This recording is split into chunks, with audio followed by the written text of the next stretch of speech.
بسم اللہ الرحمن الرحیم۔ السلام علیکم محترم ناظرین و سامعین، آپ سن رہے ہیں دیوتا۔ تو آئیے بڑھتے ہیں کہانی کی جانب۔ میں نے کہا، مورگن تم نے اسے خوب الجھائے رکھا۔ میں نے اس کے دماغ میں رہ کر ایک شخص کی آواز سنی ہے، میں اس کے پاس پہنچنے کی کوشش کرتا ہوں۔ میں نے دماغی طور پر حاضر ہو کر دیکھا، طیارے کا ماحول بڑا ہی پرسکون تھا۔ ایئر ہوسٹس کھانے کے لیے پوچھ رہی تھی۔ لیلا نے اس سے کھانے کی 2 ٹرے لے لیں، ایک مجھے دی۔ میں نے کھانے کے دوران اس شخص کی آواز اور لہجے کو اچھی طرح یاد کر کے دہرایا، پھر اس کے دماغ میں پہنچ گیا۔ وہ فوج کا ایک میجر تھا، پاپا ڈوک کے سامنے ایک صوفے پر بیٹھا اس ٹیلیپیتھی جاننے والے گاوی کے بارے میں باتیں کر رہا تھا، جسے سمندر کے بیچوں بیچ ایک پہاڑی پر قیدی بنا کر رکھا گیا تھا۔ میں نے لیلا سے کہا، تم ان کی باتیں سنو، میں میجر کے چور خیالات پڑھتا ہوں۔ اس کی سوچ نے بتایا، پاپا ڈوک بہت محتاط ہے، یہاں کسی بھی اعلیٰ عہدیدار سے ملاقات کرنے سے پہلے ان کے دماغ کو اچھی طرح کھنگال لیتا ہے۔ ویسے وہ اپنے سامنے بیٹھے ہوئے میجر پر بھروسہ کرتا تھا اور بیشتر معاملات میں اسی کے ذریعے اعلیٰ فوجی افسران سے رابطہ کرتا تھا۔ اس کے 4 باڈی گارڈز یوگا کے ماہر تھے۔ ان کی ڈیوٹی ختم ہونے کے بعد جو باڈی گارڈز آتے تھے وہ بھی یوگا کے ہی ماہر ہوتے تھے۔ رات کو مسلح فوجیوں کے علاوہ کوٹھی کے چاروں طرف خونخوار کتے آزادی سے ٹہلتے رہتے تھے۔ وہ بلٹ پروف کار میں کہیں جاتا تو آگے پیچھے سیکیورٹی فورس ہوتی تھی۔ پاپا ڈوک نے اتنے سخت انتظامات محض سونیا کے خوف سے کیے تھے، اور یہودیوں کی پناہ میں اسی لیے آیا تھا کہ سونیا اسرائیل نہیں آئے گی۔ اگر کسی طرح آ جائے گی تو موت بن کر پاپا ڈوک تک پہنچنے کی سہولتیں حاصل نہیں ہوں گی۔ یہاں قدم قدم پر اسے مشکلات کا سامنا کرنا ہوگا۔ میجر اس وقت پاپا ڈوک سے کہہ رہا تھا، ہم جان گاوی کی طرف سے مطمئن ہیں، ہمارا کوئی دشمن اس کی مدد کے لیے پہاڑی تک نہیں جا سکے گا، ہر سمت موت اس کا استقبال کرے گی۔ اب آپ بتائیں کہ جان گاوی کے دماغی آپریشن کے لیے اسے تل ابیب کب لایا جائے گا؟ پاپا ڈوک نے کہا، 2 روز بعد جے مورگن کا آپریشن ہوگا۔ پہلے میں اسرائیلی ڈاکٹروں کی مہارت اور آپریشن کا نتیجہ دیکھوں گا، اس کے بعد کسی دن بھی جان گاوی کا آپریشن ہو سکتا ہے۔ پاپا ڈوک کو وہاں اتنی تعظیم دی جاتی تھی کہ کوئی اسے پورے نام سے مخاطب نہیں کرتا تھا۔ میجر نے کہا، پاپا معظم، دماغی آپریشن سب سے محفوظ طریقہ ہے۔ اگر ٹیلیپیتھی جاننے والے کا نام، آواز، لہجہ اور شناخت بدل جائے تو کوئی دشمن اسے ٹریپ نہیں کر سکتا، لیکن ہمارے جاسوس نے ایک حیرت انگیز اور ناقابل یقین رپورٹ دی ہے کہ دماغی آپریشن کے ذریعے جوجو کی پچھلی تمام زندگی بھلا دینے کے باوجود اس نے پارس کو اپنے جیون ساتھی کی حیثیت سے پہچان لیا ہے اور ماسک مین کو ٹھکرا کر پارس کے پاس واپس چلی گئی ہے۔ پاپا ڈوک نے کہا، آپریشن کے ذریعے برین بالکل ہی واش کر دیا جاتا ہے، وہاں پچھلی زندگی تو کیا، اپنی موجودہ شناخت بھی نہیں رہتی۔ دماغ سلیٹ کی طرح صاف ہو جاتا ہے۔ پچھلی زندگی کی تصاویر اور ویڈیو فلمیں دیکھنے کے باوجود کچھ یاد نہیں آتا۔ پھر جو کیسے پارس کو پہچان گئی؟ یہ ناممکن ہے۔ ہم جسے ناممکن سمجھتے ہیں وہ دوسروں کے لیے ممکن ہو جاتا ہے۔ آپ کہتے ہیں آپ کے جادو کا توڑ ممکن نہیں ہے، مگر نتافیہ میں سونیا نے آپ کے طلسم کا توڑ کیا تھا۔ پاپا ڈوک نے سونیا کو گالی دی، پھر کہا، وہ کیا توڑ کرے گی؟ دراصل بابا صاحب کے ادارے میں روحانی قوتیں رکھنے والے بزرگ ہیں، انہوں نے سونیا کی مدد کی تھی، اور جو کا دماغ پھیرنے اور اسے پارس کی طرف مائل کرنے میں بھی انہی بزرگوں کی روحانی قوتوں نے کام کیا ہے، ورنہ طبی سائنس ایک اٹل حقیقت ہے۔ آپریشن کے بعد دماغ میں کبھی پچھلی زندگی کا ایک لمحہ بھی واپس نہیں آئے گا۔ پاپا معظم، آپ کی باتیں سن کر ایک سوال پیدا ہوتا ہے، کیا سونیا روحانی قوتوں کے ذریعے آپ پر غالب آ جائے گی؟ اس نے نتافیہ میں جب میرے طلسم کو تباہ کیا تبھی میں سمجھ گیا تھا کہ وہ روحانی قوتوں کے ذریعے میری شارگ تک پہنچے گی۔ میں اس کی روحانیت کا توڑ کرنے کے لیے 2 زبردست منصوبوں پر عمل کروں گا۔ یہ منصوبے اتنے مستحکم اور پر اثر ہیں کہ عمل کے نتیجے میں سونیا کی روحانی قوتیں ختم ہو جائیں گی۔ آپ نے تجسس پیدا کر دیا ہے۔ وہ منصوبے کیا ہیں؟ اسی وقت ایک خوبصورت کنیز پھولوں کی ٹرے لے آئی، دوسری کنیز خشک میوہ جات کی ٹرے لے آئی، ایک اور حسینہ نے مشروب اور گلاس لا کر درمیانی میز پر رکھ دیے۔ پاپا ڈوک نے ایک حسینہ کو اپنے پہلو میں کھینچ کر کہا، میرے اس محل کے ہر کمرے میں ایک سے بڑھ کر ایک شباب ہے، مگر شراب نہیں ہے۔ اس ذلیل سونیا سے محتاط رہنے کے لیے میں نشے سے دور رہتا ہوں۔ جب تک وہ دشمن عورت فرہاد کی طرح جہنم میں نہیں جائے گی मैं शराब से महरूम रहा करूँगा। शराब के बगैर शबाब ऐसा है जैसे नमक के बगैर गोश्त चबा रहा हूँ। वो हसीना के साथ बहक रहा था। मेजर ने कहा, प्लीज़ मेरा तजस्सुस ख़त्म करें, मुझे बताएं आपके मंसूबे क्या हैं। उसने कह कहा लगाया, फिर कहा, ये तो मैं अपने बाप शैतान को भी नहीं बताऊंगा। वैसे तुम बहुत ही भरोसे के आदमी हो। अगर तनवीमी अमल के ज़रिए मैं तुम्हारे दिमाग को लॉक कर दूं तो कोई ख्याल ख्वानी करने वाला छुपकर भी तुम्हारे ख्यालात नहीं पढ़ सकेगा। मैं उसी तरह तुम्हें अपना राजदार बना सकता हूँ। एक कनीज़ ने खालिस सोने की सराही से ग्लास में मशरूब डालते हुए पूछा, क्या बर्फ़ डालूं? मैंने लैला से कहा, कनीज़ के पास जाओ। कनीज़ भरे हुए ग्लासों के पास आइस क्यूब्स का भरा हुआ प्याला रखकर चली गई। मेजर ने कहा, मेरे लिए इससे बड़ी खुशी की बात और क्या होगी कि आपके अमल के बाद कोई मेरे दिमाग में नहीं आएगा और आप मुझ पर आंखें बंद करके एतमाद कर सकेंगे। ठीक है, आज रात तुम्हारी नींद के दौरान अमल करूंगा। वैसे अगर तुम अमल के बगैर ही मेरे वफादार हो तो मुझे बताओ, वो 5 गोल्डन ब्रेन्स कौन है? गोल्डन ब्रेन्स वाली बात आपको कैसे मालूम हुई? मैंने तुम्हारे जर्नल के चोर ख्यालात पढ़े हैं। मेजर ने कहा, आप मेरे दिमाग में आकर चोर ख्यालात पढ़ सकते हैं। मैंने गोल्डन ब्रेन्स का जिक्र सुना है, लेकिन उनके मुतालिक सिर्फ जर्नल ही जानता है। मैं तो उनकी सही तादाद भी नहीं जानता। ये तो आपसे सुन रहा हूं कि वो 5 हैं। हाँ, वो 5 मुमलिकत इसराइल का दिमाग हैं। मुझे जर्नल के चोर ख्यालात से इतना ही मालूम हुआ है कि वो 5 योगा के माहिर हैं, मक्कारी में शैतान के जानशीं हैं। उन्होंने अपनी हिकमत अमली से अमेरिका जैसी सुपर पावर को इसराइल का अंधा हमायती बना दिया है। उन गोल्डन ब्रेन्स ने खुफिया फोर्स बनाई है।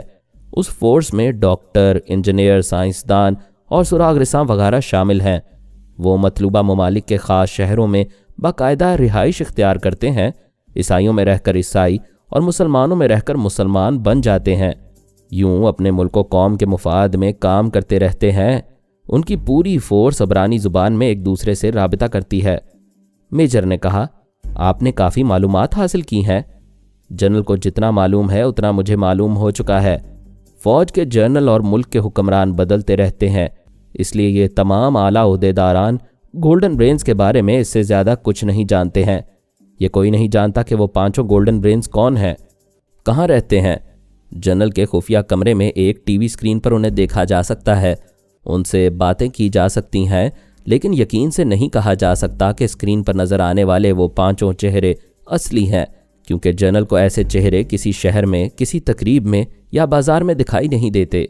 अगर वो असली चेहरे होते तो कहीं ना कहीं इत्तफाक से नज़र आ जाते।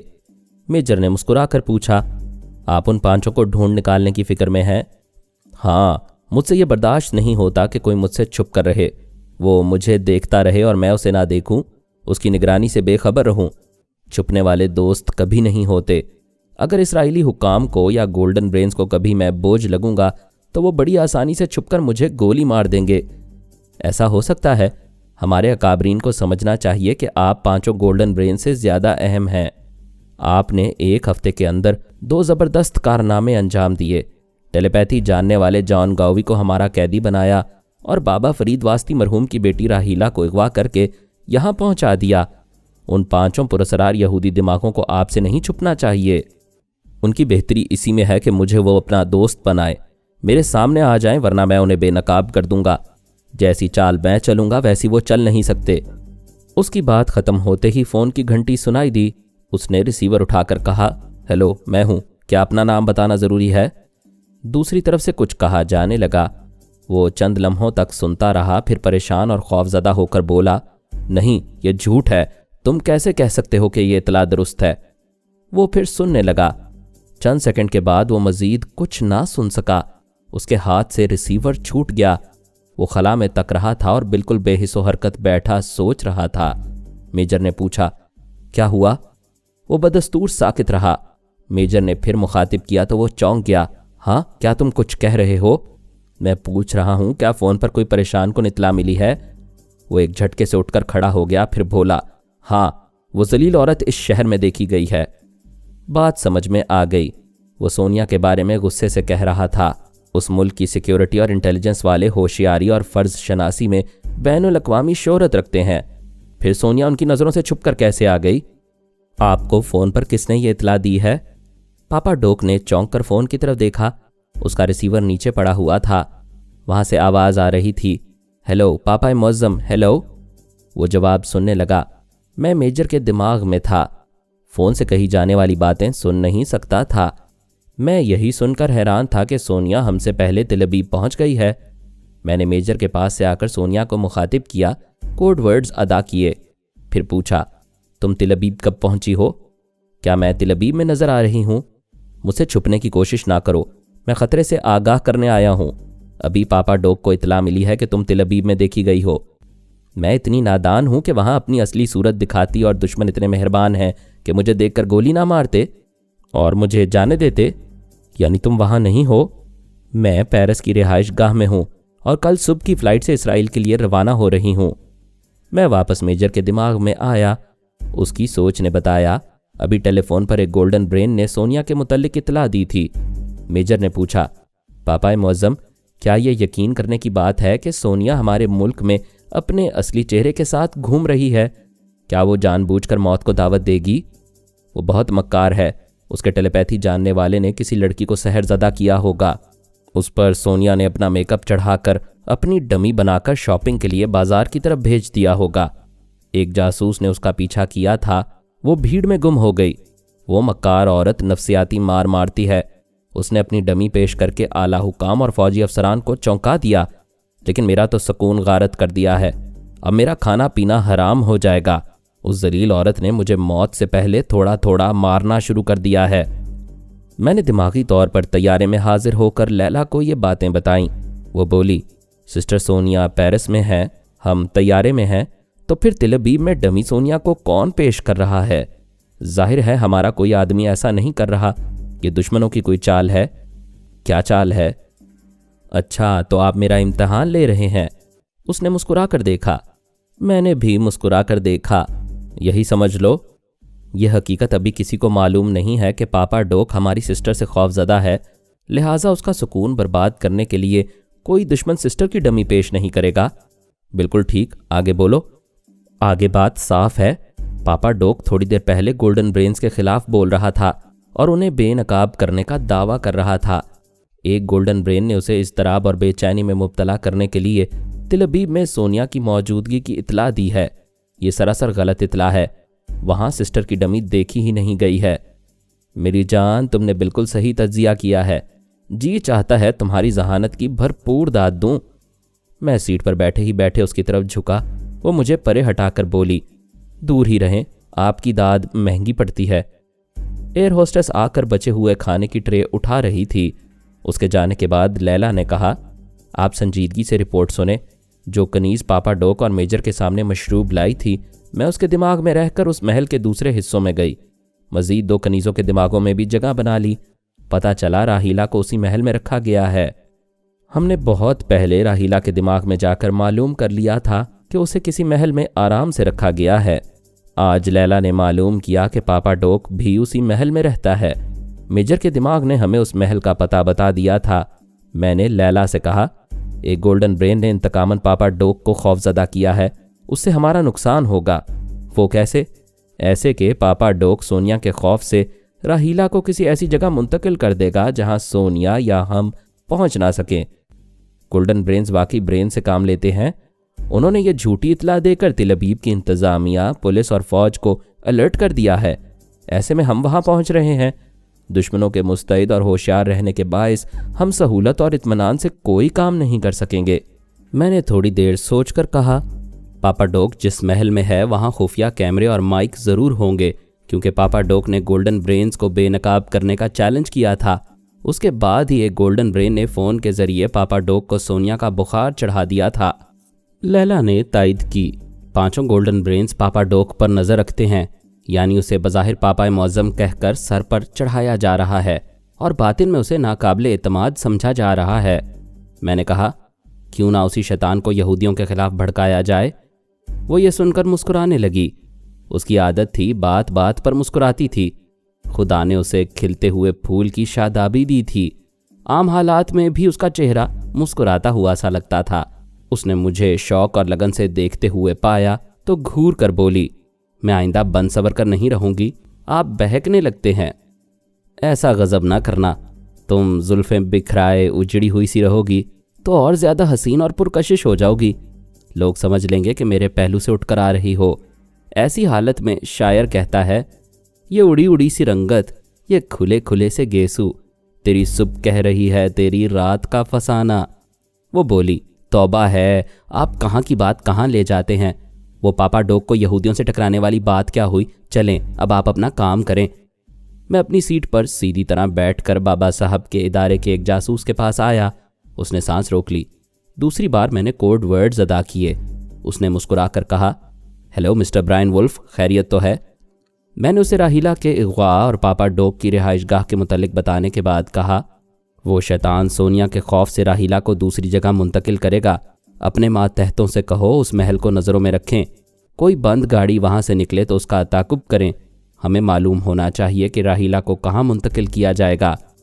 वो ट्रांसमीटर निकाल कर अपने ख़ास आदमियों को हिदायत देने लगा। फिर मैंने अपने जासूस को बताया कि किस तरह पापा डॉग और गोल्डन ब्रेन्स के दरमियान ठन गई है। पापा डॉग को पता नहीं है कि गोल्डन ब्रेन्स ने उसे खौफजदा करने के लिए सोनिया के मुतालिक झूठी इतला दी है। अगर उसे मालूम हो जाए कि एक गोल्डन ब्रेन ने उसे खामखा इस्तराब में मुब्तला करना चाहा था तो वो वहाँ के आला हुकाम पर चढ़ दौड़ेगा। आइंदा अपने दिल में बुग़्ज़ रख कर उनके लिए काम करेगा। जासूस ने पूछा, क्या पापा डॉग को हकीकत बताकर भड़का दूं? कैसे बताओगे? पापा डॉग का गुमनाम हमदर्द बनकर फ़ोन के ज़रिए बताऊंगा।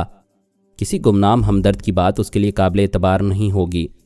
क्या तुम्हारी नज़रों में कोई इसराइली जासूसा है?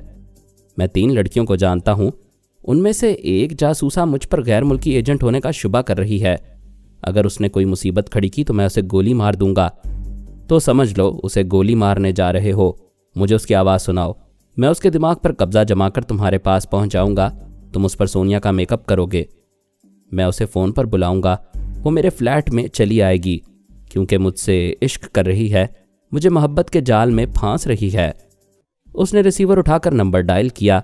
राबिता कायम होने पर बोला, हनी, मैं रॉबिन बोल रहा हूँ, क्या तुम्हें फ़ुर्सत है? वो चहक कर बोली, अरे तुम्हारे लिए तो फ़ुर्सत ही फ़ुर्सत है। बोलो, तुम आ रहे हो या मैं आ जाऊँ? तुम आ जाओ। आहट पर कान और दर पे नज़र रहेगी। मैं हनी के दिमाग में पहुँच गया। वो हंसते हुए रिसीवर रख रही थी। फिर वो एकदम से संजीदा होकर सोचने लगी। आखिर मुझ पर फिसल ही गया। आज मैं इसकी असलियत मालूम करके रहूँगी। मेरा शुबा कभी गलत नहीं होता। यह ज़रूर किसी मुल्क का जासूस है। वो रवाना होने से कबल इंटेलिजेंस के एक अफसर को रिपोर्ट देना चाहती थी कि वो आज रात रॉबिन के साथ गुजारेगी, लेकिन मैंने रिपोर्ट पहुंचाने का मौका नहीं दिया। उसके दिमाग पर कब्जा जमाकर रॉबिन के पास पहुंचा दिया। उसकी ज़ुबान से कहा, मैं वुल्फ बोल रहा हूँ। इसके दिमाग को आज़ाद छोड़ूंगा तो गड़बड़ हो जाएगी। फ़ौरन इसे सोनिया की डमी बनाओ। रॉबिन हमारे एक तजर्बाकार मेकअप मैन को बुला चुका था। उसने बड़ी महारत से 1.5 घंटे में उसे सोनिया की हम शक्ल बना दिया। हमारा तैयारा तिल अबीब पहुँचने वाला था। मैंने लैला से कहा, सलमान को फ़ौरन मेरे पास भेजो। वो 1 मिनट के अंदर ही मेरे पास आ गया। मैंने कहा, अभी मैं जिस लड़की के दिमाग में हूँ उसे सोनिया की डमी या कुर्बानी की बकरी बनाया गया है। उसके दिमाग पर कब्जा जमाए रहो। मुझे और लैला को दिमागी तौर पर हाजिर रहना पड़ेगा। हम तिल अबीब पहुँचने ही वाले हैं। उसने पूछा, मुझे उस लड़की के साथ कैसा रवैया इख्तियार करना चाहिए? मैंने जवाब दिया, जवान लड़की है, तुम खुद समझदार हो। सुल्ताना की नज़रें बचाकर मनपसंद रवैया इख्तियार कर लेना। वो हंसते हुए बोला, फरहाद भाई, आप छेड़ने से बाज नहीं आएंगे। आपने पिछली बार सुल्ताना को गलत फहमी में मुब्तला करके उसे खूब रुलाया था, मेरे लिए मुसीबत कर दी थी। अब हम मियाँ बीवी ने कसम खाई है कि आइंदा आपकी बातों पर कभी भरोसा नहीं करेंगे। क्या मैं ऐसे चैलेंज समझूं? आप कुछ भी समझ लें, हम मियाँ बीवी मोहब्बत में साबित कदम रहेंगे और कभी किसी हालत में एक दूसरे पर शुबा नहीं करेंगे। अच्छा, मैं ज़रा मौजूदा मामले से निमट लूँ, फिर देखूँगा तुम दोनों कितने साबित कदम हो। मैं दिमागी तौर पर हाजिर हो गया। तैयारा रनवे पर दौड़ता हुआ एक जगह रुक गया था। हम अपने यानी रॉबर्ट और पारामॉस के रिश्तेदारों के साथ इमिग्रेशन काउंटर पर आए। वहाँ से बखैरियत गुजर गए। मैंने और लैला ने एयरपोर्ट पर किसी बात पर झगड़ा किया, क्योंकि रॉबर्ट और पारा आपस में लड़ने झगड़ने वाले मियाँ बीवी थे, इसलिए हमने उनका वही किरदार अदा किया। पारा यानी लैला झगड़कर अपनी माँ की कार में बैठ गई। मैंने ड्राइवर से कहा, तुम ड्राइव करो, मेरा मूड ठीक नहीं है। मुझे रॉबर्ट के बंगले का पता नहीं था। इस तरह ड्राइवर ने मुझे वहां पहुंचा दिया। मैंने रॉबर्ट से हासिल की हुई चाबियों से मुकफ्फल बंगले का दरवाज़ा खोला। फिर बेडरूम में आकर ड्राइवर से कहा, कोई फ़ोन आए तो कह देना मैं सो रहा हूँ, मुझे डिस्टर्ब ना करना। वो चला गया। मैं दरवाजे को बंद करके हनी के पास आया। सलमान ने उसे रॉबिन के यहाँ रोक रखा था। मैंने कहा, सलमान तुम जाओ, मुझे फुर्सत मिल गई है। फिर मैंने जासूस रॉबिन से कहा, पापा डोक के महल की तरफ जाओ, वो ज़रूर राहिला को किसी दूसरी जगह ले जाएगा। ये हिदायत देकर मैं हनी को फ्लैट के बाहर उसकी कार में ले आया। वो मेरी मर्ज़ी के मुताबिक ड्राइव करती हुई पापा डोक के महल के सामने पहुंच गई। वहां पहुंचते ही उसने रफ्तार बढ़ा दी थी। फिर उसी तेज़ रफ्तारी से अहाते के फाटक को तोड़ती हुई महल के पोर्च में आ गई। मुसल्ला गार्ड्स उसे घेरने के लिए दौड़ते आ रहे थे। वो कार से निकलकर बोली, गोली ना चलाना, कार में आतिशगीर मादा भरा हुआ है, एक नहीं कई धमाके होंगे, ये महल खंडर बन जाएगा और पापा डोक की लाश पहचानी नहीं जाएगी। तमाम गार्ड्स रुक गए थे। वो चीख कर बोली, पापा डोक, फौरन जवाब दो, तुम बाहर आ रहे हो या मैं अंदर आ जाऊं? पापा डोक को मौत नजर आ रही होगी। पता नहीं वो महल के अंदर क्या कर रहा होगा। वैसे हमने उसे जितना बुज़दिल समझा था वो उतना नहीं था। वो एक जगह छुपा हुआ था। उसने मौका पाते ही डमी सोनिया पर गोली चला दी। वो डमी उछलकर फर्श पर गिरी, फिर तड़पने लगी। पापा डोक दौड़ता हुआ आया, फिर उसे निशाने पर रखता हुआ बोला, मुझे यकीन है तू सोनिया नहीं उसकी डमी है। वो मेरी मर्जी के मुताबिक कराहती हुई बोली, मैं मरते वक्त झूठ नहीं बोलूँगी। मुझे एक गोल्डन ब्रेन ने तुम्हें खौफजदा करने के लिए भेजा था। तुम्हारे महल में खुफिया माइक लगे हैं, उनके ज़रिए पांचों ने सुना था कि तुम उन्हें बेनकाब करना चाहते हो। वो इंतकामन तुम्हें उसने दम तोड़ दिया। पापा डोक की खोपड़ी घूम गई। वो चीख कर बोला, मैं इस मुल्क से वफादारी कर रहा हूँ और वो पांचों गोल्डन ब्रेन्स मुझे उल्लू बना रहे हैं। फिर वो मुसल्ला गार्ड से बोला, मेरे साथ आओ और महल के गोशे गोशे में खुफिया माइक और कैमरों को तलाश करो। मैं एक गार्ड के दिमाग में था। गार्ड्स महल के अंदर जाकर खुफिया माइक तलाश करने लगे। मेरे मामूल की सोच बता रही थी कि कोई खुफिया माइक नज़र आएगा तो वो पापा डोक की नज़रों से छुपा लेगा, क्योंकि वो अपने मुल्क का वफादार था और अपने आकाओं के हुक्म से वहाँ एक गार्ड के फ़राइज़ अंजाम दे रहा था। दूसरे यहूदी गार्ड भी शायद यही करने वाले थे, लेकिन पापा डोक ने एक खुफिया माइक फानूस में से और दूसरा सोफे के नीचे से ढूंढ निकाला। अब इसमें शुबे की गुंजाइश नहीं रही कि यहूदी हुक्मरान और फ़ौज के आला अफसरान उसे पापा मुअज़्ज़म कहकर उल्लू बना रहे थे। गुस्से की शिद्दत से उसकी खोपड़ी गर्म हो गई थी, उसके अंदर आग भर गई थी। वो टेलीपैथी और काले जादू की कुव्वतें हासिल करने के बाद खुद को सबसे आला और अफजल समझता था। किसी मामले में अपनी सुबकी बर्दाश्त नहीं करता था। गुस्से और जुनून में अपने मुखालफों को नीस्तो नाबूद कर देने में कोई कसर नहीं छोड़ता था। अगर मैं उसके दिमाग में होता तो फिलहाल इंतकामी कार्रवाई से रोक देता। मेजर भी उसके करीब नहीं था। होता तो मैं उसके ज़रिए उसे समझाने की कोशिश करता। उसने तमाम गार्ड्स को झिड़क कर कहा, चले जाओ, मेरी नज़रों से दूर हो जाओ, मुझे किसी की ज़रूरत नहीं है। तुम सब यहाँ मेरी हिफाजत के लिए नहीं, मेरी जासूसी के लिए रखे गए हो। Now get out. तमाम गार्ड्स वहाँ से चले आए। मेरे मामूल को भी आना पड़ा। उसके बाद मैं पापा डोक को देख नहीं सकता था। पता नहीं वो क्या कर रहा होगा। मैंने सोचा मेजर को उसके पास जाने पर माइल करना चाहिए, फिर मैं उस मेजर के ज़रिए उस पर नज़र रखूँगा। मैं उसके दिमाग में आया। वहाँ पापा डोक सोच के ज़रिए उससे कह रहा था, तुम्हारे यहूदी अकाबरीन वफादारी का ये सिला देते हैं। अगर मैं छुपकर डमी सोनिया को गोली ना मारता तो ये भेद कभी ना खुलता कि गोल्डन ब्रेन्स मुझे उल्लू बना रहे हैं और महल में होने वाली मेरी तमाम गुफ्तगू सुनते हैं। यहाँ खुफिया कैमरे भी होंगे, मेरा वीडियो रिकॉर्ड भी बनाया जा रहा होगा। मेजर ने कहा, मैं हैरान हूँ कि मेरे अकाबरीन आप जैसे मुखलिस और फ़ायदा पहुँचाने वाले के ख़िलाफ़ ऐसी हरकत क्यों करते हैं। ये तो दोस्त को दुश्मन बनाने वाली हमाकतें हैं। आज मुझे पता चला है कि यहूदी फरहाद और सोनिया को कई बार दोस्त बनाने के बाद भी क्यों उन्हें दोस्त ना बना सके। फरहाद और सोनिया इसराइल के ख़िलाफ़ जो इंतकामी कार्रवाइयाँ करते रहे वो बिल्कुल दुरुस्त थीं। तुम तमाम यहूदी इसी काबिल हो। आप मुझे इल्ज़ाम ना दें, एक नहीं 1000 बार मेरे चोर ख्यालात पढ़ लें, मैं आपका वफ़ादार ही साबित होता रहूँगा। बेशक तुम वफ़ादार हो, इसलिए मैं तुम्हारे पास आया हूँ। तुम यहाँ के दलेर और निहायत काबिल लोगों की फहरिस्त बनाओ और एक एक की आवाज़ सुनवाओ। मैं हर रात 2 अफराद पर अमल करके उन्हें अपना ताबेदार बनाऊंगा। यहाँ अपने वफादारों की बहुत बड़ी फौज बनाऊंगा। मैं अभी फ़ोन के ज़रिए चंद काबिल अफराद की आवाज़ें सुना सकता हूँ। अभी नहीं, मैं बहुत परेशान हूँ। ठीक रात के 12 बजे तुम्हारे पास आऊँगा। वो उसके दिमाग से चला गया। अब उसकी मसरूफियात का इल्म नहीं हो सकता था, इसलिए मैं भी अपनी जगह हाजिर हो गया। थोड़ी देर बाद लैला ने सोच के ज़रिए कहा, मैं पारा बोल रही हूँ। अपने रॉबर्ट से रूठ कर मैके में बैठी हूँ। क्या मनाने नहीं आएंगे? आना ही होगा, तुम्हारे बगैर करवट करवट खाली रहूँगा। वो मुस्कुराई, फिर बोली, क्या पापा डॉग को भड़का दिया है? उसके अंदर गुस्से और इंतकाम की आग भी लगा चुका हूँ। मैंने उसे डमी सोनिया के मुतल्लिक बताया। वो बोली, आपने ज़बरदस्त चाल चली है। सिस्टर की डमी इस्तेमाल करके उस शैतान को यहूदी साजिशों का पक्का यकीन दिला दिया है। अच्छा, मैं आ रहा हूँ।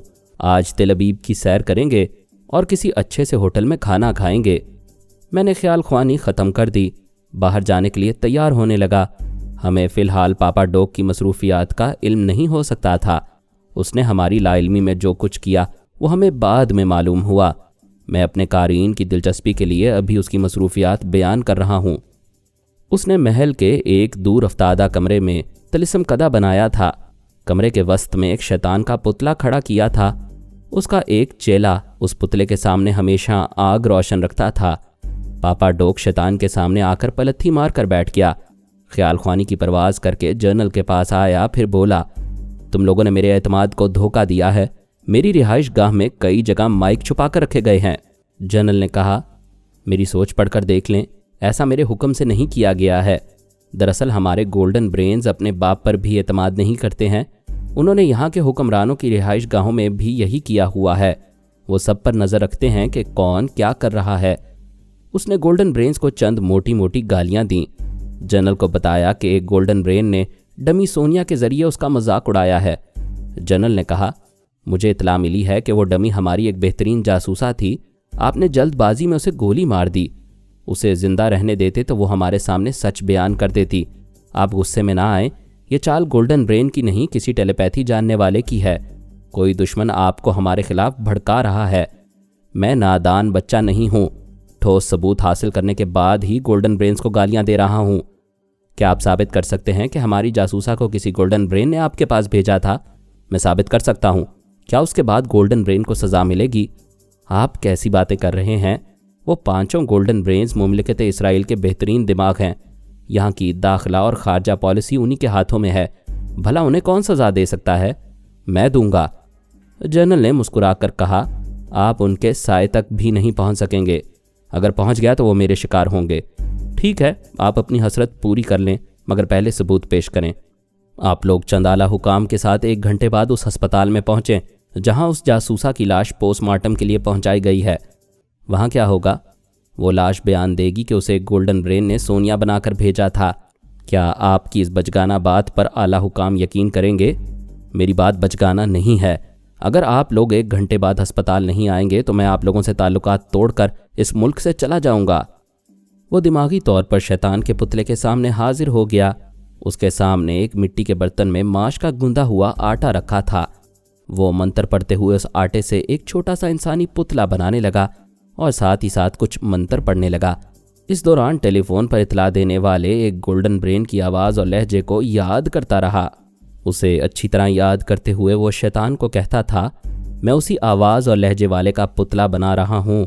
मैं उसे सूरत से नहीं पहचानता तो उसकी आवाज़ से सूरत तक पहुँच सकता है। ले सुन, मैं उसी की आवाज़ में मंत्र पढ़ रहा हूँ। वो गोल्डन ब्रेन की आवाज़ और लहजे में पढ़ने लगा और माश के आटे से पुतले को मुकम्मल करने लगा।